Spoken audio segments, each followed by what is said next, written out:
What's happening, folk? It's your boy Brandon Bravon Towns, and I just got finished watching that.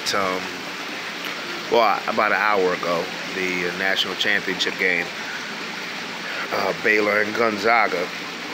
And all I want to know is who the hell was the two teams that beat Baylor?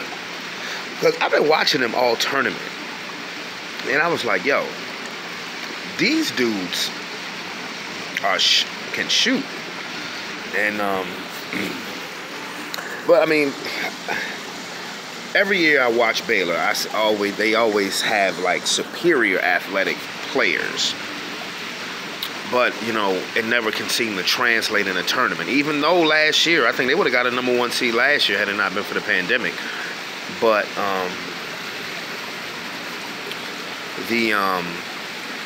that squad, bro, Gonzaga ain't had nothing for him. It was a beat down from start to finish.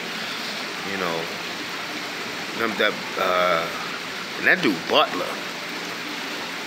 he nice. I mean, and Suggs, for Gonzaga, he showed a lot of heart. But it's like, when you make that shot against UCLA, the hardest part is winning the next game. Because you're on such an emotional high, you feel like you won the championship right then. But you still got to finish the next game. You still got to play the next game. And you still got to win the next game. And the crazy thing about it is that, like, while Gonzaga was dominant, the first 4 games of the tournament, I mean, totally dominant. Looking every bit like the undefeated overall #1 seed that they were. Baylor was absolutely dominant in the Final Four. Both of their games, they absolutely beat the hell out of Houston. And then the undefeated team looking to make history, they beat the hell out of them. The closest the game ever got to in the second half was 9 points. And Baylor smacked it right back to a 16-point lead like 2 minutes later. And that was pretty much it. When what was his name? The 6'5" dude, Thymie or something like that. When he made the block and then he went and hit I want to say not Butler, but dude with the box braids, hit the 3-point shot to send it back to 16 with about like 7 minutes ago. Even though I know, and especially in basketball nowadays, which people are so fundamentally undisciplined now, just looking for the 3. But when it works, it works. You could never be safe, but it was safe with them because Gonzaga couldn't do nothing with them. Nothing. I feel bad for their coach. I feel bad for Mark Few because he's been their coach for so long. This is his second national championship game in 4 years.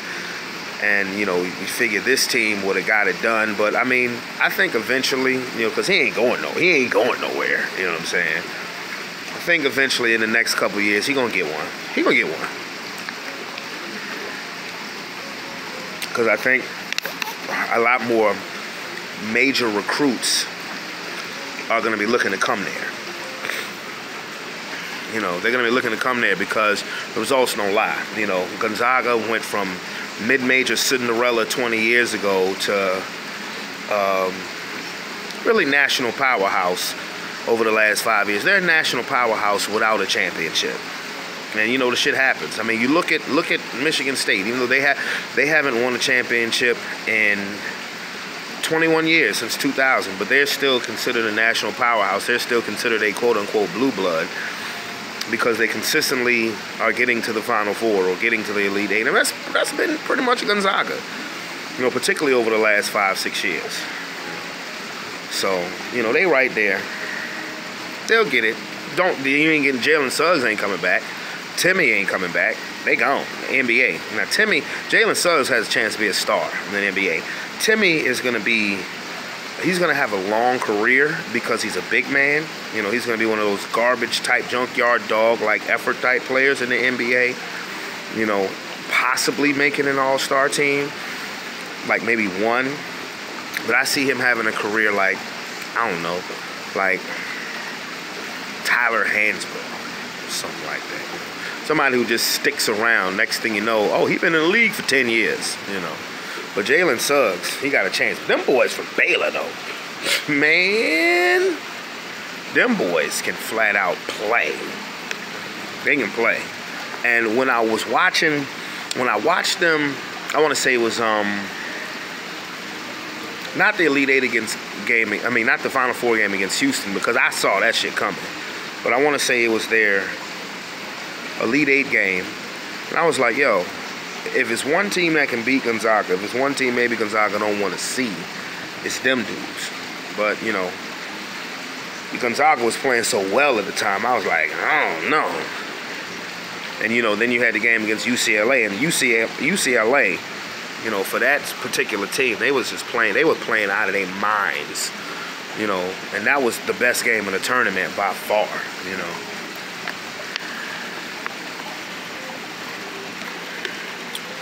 But, yeah, this is, you know, the national championship game reaction. And, you know, for, you know, being the fact that these two teams were at the beginning of the season, were preseason ranked number 1 and number 2, with Gonzaga being number 1 and Baylor being number 2.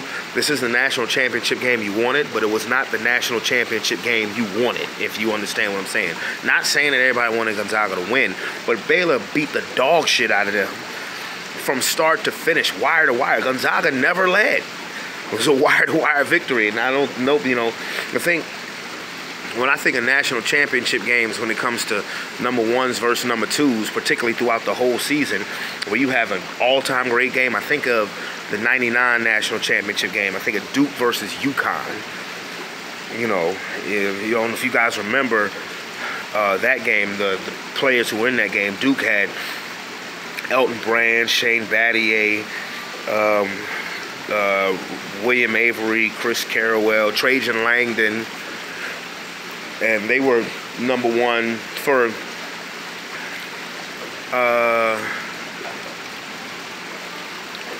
a little less than half of the year, because the beginning of that season, UConn was number 1 for more than half the season, and Duke took over as number 1. And UConn had Rip Hamilton, Khalid El-Amin, Ricky Moore,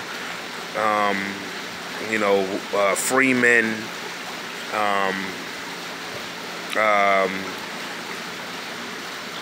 hell, I'm trying to think. I mean, who was on that UConn squad that won it all? Like I said, El-Amin, Rip Hamilton, Freeman, Ricky Moore, Rothmel Jones, you know. I mean, the only one who really hit it big for UConn in the NBA was Rip. You know, El-Amin went, you know, what's their center went, I forget, Jake somebody. I don't know. But anyway, I digress. All I really was just saying is that was a great game. That game came down to the wire. This game was a purified blowout. You know, Gonzaga tried to make their runs, but like I said, the closest they ever got in the second half was 9. They were down 10 at halftime, and they were lucky to be down by 10. You know, Gonzaga lived at the free throw line, and I think Baylor had only taken 2 free throw shots the whole first half. So they were lucky to be down 10, because they should have been down 20. But the closest Gonzaga ever got in the second half was 9, and Baylor they were too much. They were way too much. Too much. You know, so I mean, if anybody's wondering where I'm at, I'm at the beach right now. You know, I'm at the beach, chilling. You know, around. That black spot you see right there, that's the ocean.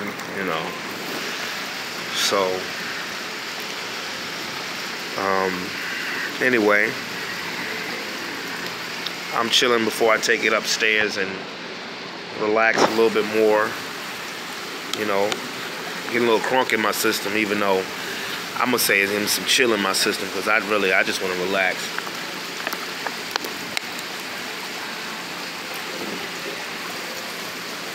But anyway, it's your boy, Brandon Bravon Towns. Be cool.